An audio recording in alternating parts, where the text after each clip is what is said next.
அகில இந்திய real estate கூட்டமைப்பின் சார்பில் இன்று முப்பெரும் விழா நடந்து கொண்டிருக்கிறது.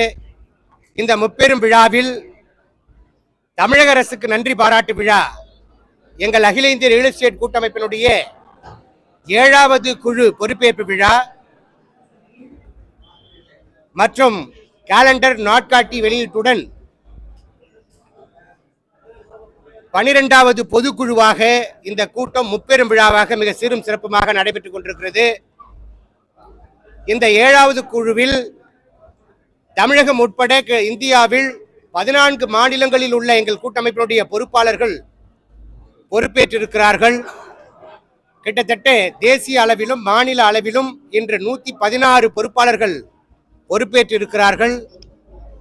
இந்த முப்பெரும் விழாவில் வீட்டு வசதி மற்றும் நகர்ப்புற வளர்ச்சித் துறையில் வரலாற்று சிறப்புமிக்க திட்டங்களை கொண்டு வந்த தமிழக அரசுக்கு நன்றி தெரிவித்தும், அதே போன்று வீட்டு வசதி மற்றும் நகர்ப்புற வளர்ச்சித் துறையில் நிறைவேற்ற வேண்டிய திட்டங்கள் குறித்து தீர்மானங்களை நிறைவேற்றியும், குறிப்பாக தமிழ்நாடு வணிக வரி மற்றும் பத்திரப்பதிவு துறையில் சமீபத்தில் உயர்த்தப்பட்ட பன்மடங்கு வழிகாட்டி மதிப்பினை விண்ணை முட்டும் அளவுக்கு உயர்த்திருக்கிற வழிகாட்டி மதிப்பினை குறைத்திட வேண்டும் என்கிற கோரிக்கையையும், அடுக்குமாடி குடியிருப்புகளுக்கு கூட்டு மதிப்பு காம்போசிட் வேல்யூ என்ற அடிப்படையில்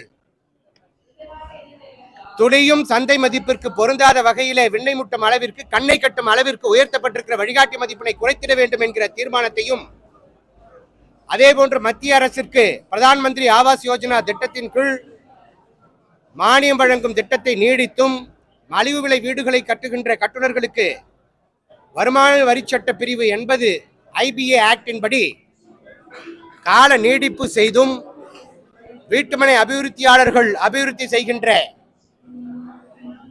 அடிப்படை கட்டமைப்புகளுக்கான சரக்கு மற்றும் சேவை வரியை வெகுவாக குறைத்திட வேண்டும் என்கிற கோரிக்கையும் நாங்கள் இந்த மாநாட்டு தீர்மானமாக நிறைவேற்றி இருக்கிறோம்.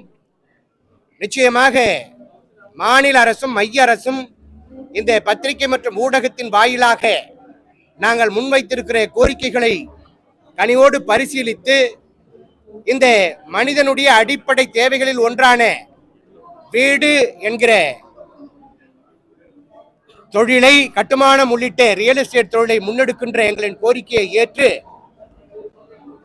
அனைத்து திட்டங்களையும் கனிவுடன் பரிசீலித்து விரைவிலே நடைமுறைப்படுத்துவார்கள் என்ற நம்பிக்கை எங்களுக்கு இருக்கிறது. இன்றைக்கு பதிவினுடைய கட்டணங்களை குறைப்பு என்கிற அடிப்படையில் வழிகாட்டி மதிப்பெல்லாம் ஒரு 100 ரூபாய் சதுரடி இருந்த வழிகாட்டி மதிப்பெல்லாம் இன்றைக்கு 200 ரூபாய், 300 ரூபாய், ஒரு சில இடங்களில் 500 ரூபாய் கூட உயர்த்தப்பட்டிருக்கிறது. சந்தை மதிப்பே 100 ரூபாய் தான் அங்கு விற்பனை ஆகிறது. ஆனால் அரசு நிலங்களின் மீதான வழிகாட்டி மதிப்பு கைட்லைன் வேல்யூ 500 ரூபாய் வரைக்கும் பொருந்தாத வகையிலே முரண்பாடாக உயர்த்தப்பட்டிருக்கிறது. இதனால் எங்களுடைய கட்டுமானம் உள்ளிட்ட ரியல் எஸ்டேட் தொழில் பெருமளவிலே முடங்கி இருக்கிறது.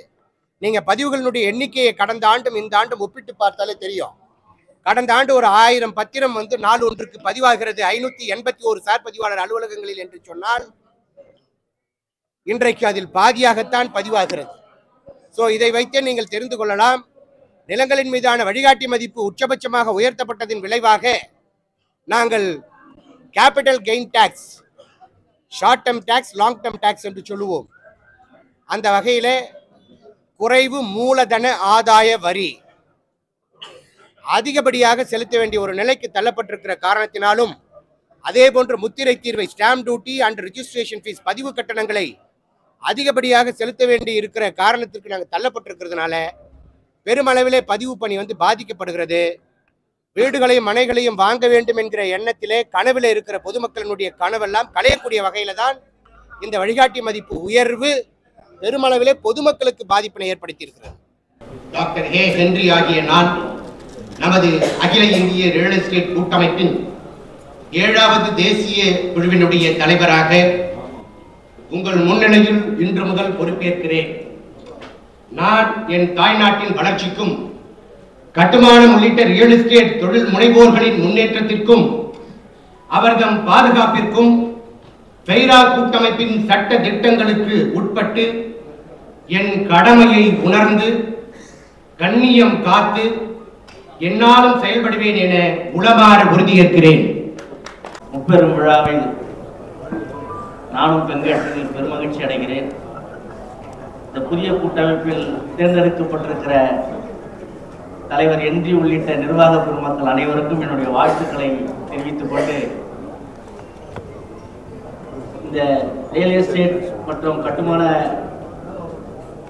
சங்கத்தினுடைய கோரிக்கைகளை இங்கே அருமை சகோதரர் என்ஜி அவர்கள் எடுத்து சொன்னார்கள். பத்திரப்பதிவு துறையிலே ஏற்பட்ட இடர்பாடுகளை எடுத்து சொன்னார்கள். இது அனைவருடைய குரல் தான். இது கண்டிப்பாக இதற்கு முதலமைச்சர் ஒரு தீர்வு காண்பார். சட்டமன்றத்தில் இதற்குண்டான உரிமை என்ற குரலையும் நான் எழுப்ப தயாராக இருக்கிறேன். சம்பந்தப்பட்ட அமைச்சகத்திலே ஏற்கனவே சில அமைப்புகள்லாம் லெட்டர் கொடுத்துருக்காங்க. அமைச்சர் நான் என்னிடத்துல பேசும்போது சொன்னார், ஏற்கனவே நிறைய பேர் கொடுத்துருக்காங்க. ஏன்னா பத்திரப்பதிவு இன்றைக்கு தமிழக அரசுடைய நிதி நிலைமை கொஞ்சம் சிரமமாக இருக்குது, அதனால் இந்த நிலைமை எடுத்துருக்கோம் அப்படின்னு சொல்லி அமைச்சர் இடத்துல சொன்னார். ஆனால் இருந்தாலும் முதலமைச்சரிடத்திலே இந்த கோரிக்கையை வைத்து நிறைவேற்றப்படும் என்பதை இந்த நேரத்தில் கண்டிப்பாக அதை நிறைவேற்றுவார் என்ற நம்பிக்கை எங்களுக்கும் இருக்கிறது. இந்த நிர்வாகத்திற்கு புதிதாக பொறுப்பேற்றிருக்கிற அத்தனை பேரும் இன்னும் சிறப்பாக இன்னும் பல சாதனைகளை இந்த நீங்கள் எல்லாம் செய்ய வேண்டும் என்ற நேரத்தில் கேட்டுக்கொண்டு என்னை இந்த நிகழ்ச்சிக்கு வருகிறது என்னை வரவேற்ற அத்தனை நல்ல உள்ளவங்களுக்கும் என்னுடைய வாழ்த்துக்களை தெரிவித்து வாய்ப்புக்கு நன்றி கூறி விடைபெறுகிறேன். நன்றி, வணக்கம்.